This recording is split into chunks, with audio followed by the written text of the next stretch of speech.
On connaît tous l'histoire de Peter Parker. Aujourd'hui, le personnage n'a pratiquement plus aucun secret pour un grand nombre de lecteurs et de spectateurs dans le monde entier.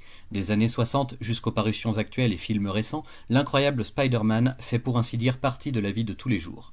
D'où le problème tenace de le rendre toujours plus cool et adapté à chaque époque qu'il traverse. En 2000, Marvel tente le tout pour le tout et confie les clés d'une nouvelle série du tisseur à un Brian Michael Bendis venant tout juste de faire ses preuves. Cette série sera le point de départ d'un nouvel univers éditorial pour Marvel, l'univers Ultimate. Destiné à de jeunes lecteurs comme aux passionnés de toujours, cet univers-ci reprend du début toute la continuité de nos héros favoris de la Maison des Idées.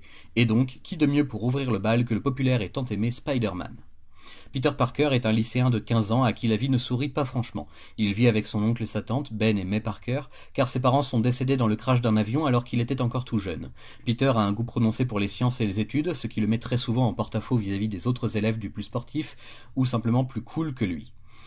Lorsqu'un jour, pendant une excursion scolaire aux industries Oscorp, Peter est soudainement mordu par une araignée mutée échappée de son labo, il se met à développer d'étonnantes capacités surhumaines. Il adhère aux surfaces lisses, il est plus fort, plus rapide et plus souple que n'importe qui, et il dispose en plus d'une sorte de sixième sens boosté qui le prévient des dangers qui le menacent directement. Que va-t-il faire de ses nouveaux pouvoirs ? Devenir catcheur dans un premier temps, car ça rapporte et ses parents adoptifs ont besoin d'argent pour la vie de tous les jours. Cependant, lorsque sa célébrité lui monte à la tête et que Peter n'intervient pas pour empêcher un voleur de s'enfuir, le karma va le rattraper et oncle Ben faire les frais de cette leçon de morale et de vie. Un grand pouvoir implique de grandes responsabilités, et cette maxime de l'oncle défunt restera gravée en Peter pour toujours, faisant désormais de lui un homme nouveau et amorçant le début d'une belle carrière de super-héros. Mais tout ne va pas démarrer facilement. Norman Osborn, la tête pensante derrière Oscorp Industries, et concepteur du fluide Oz qui a fait muter la petite araignée, découvre très vite et très facilement que Peter et le nouveau venu Spider-Man ne font qu'un. Voulant à tout prix reproduire l'expérience en milieu contrôlé, Norman s'inocule la même substance mais devient un monstre fou allié détruisant tout sur son passage et faisant de nombreuses victimes, dont sa propre femme. L'affrontement avec Spider-Man se soldera par une défaite de la créature qui disparaîtra pendant un temps. Temps durant lequel d'autres adversaires apparaîtront bien vite pour l'homme araignée. Du médiocre Shocker jusqu'à l'intouchable caïd du crime, Peter va rencontrer beaucoup de mauvaises personnes et risquer sa vie à de multiples reprises, jusqu'à apprendre la prudence et à réfléchir davantage pour préparer ses interventions héroïques. Petit à petit, l'araignée apprend le fil du métier de super-héros. Mais rien n'aurait pu le préparer à l'arrivée du docteur Octopus, un scientifique de génie dont la folie de Norman Osborn a modifié la vie à jamais.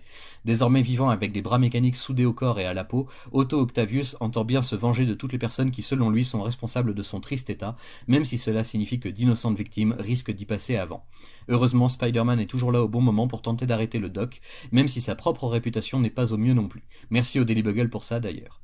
Peter a aussi trouvé le temps d'avoir un petit emploi dans les locaux du fameux quotidien en tant que webmaster. Doué en informatique, c'est un jeu d'enfant pour lui et cette position lui permet surtout de faire des recherches sur tout ce dont il pourrait avoir besoin grâce aux bases de données à sa disposition.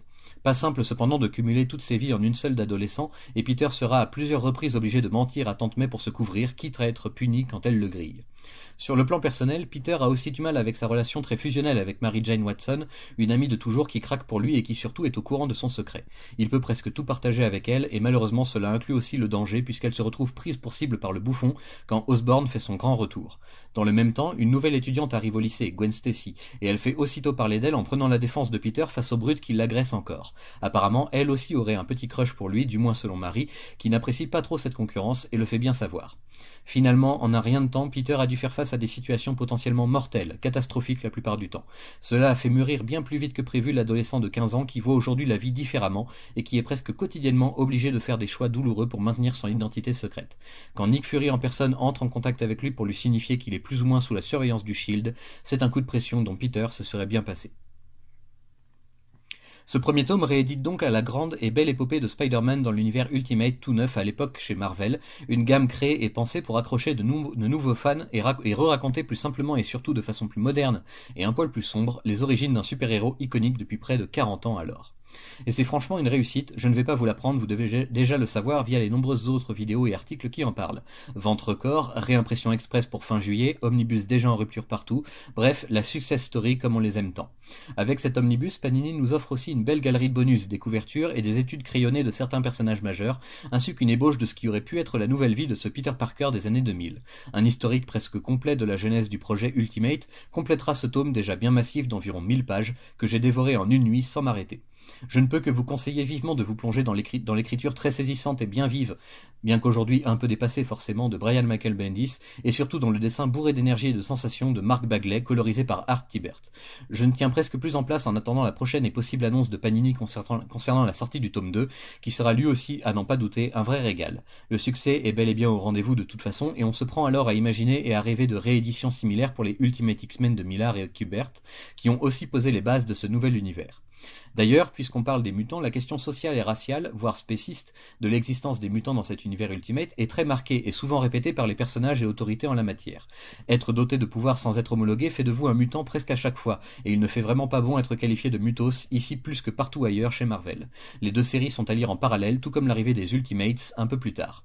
De vifs remerciements s'imposent à Panini qui a eu le cran de sortir cet omnibus et qui nous en promet tacitement d'autres du même tonneau que l'on attend avec ferveur en ces premiers mois de grande chaleur. Tous les ingrédients sont réunis pour une lecture passionnante de bout en bout et qui, je l'espère, saura encore une fois plaire à tous les âges et à tous les fans même 20 ans plus tard. Quel bonheur de parcourir un vrai bel omnibus de cette taille en France.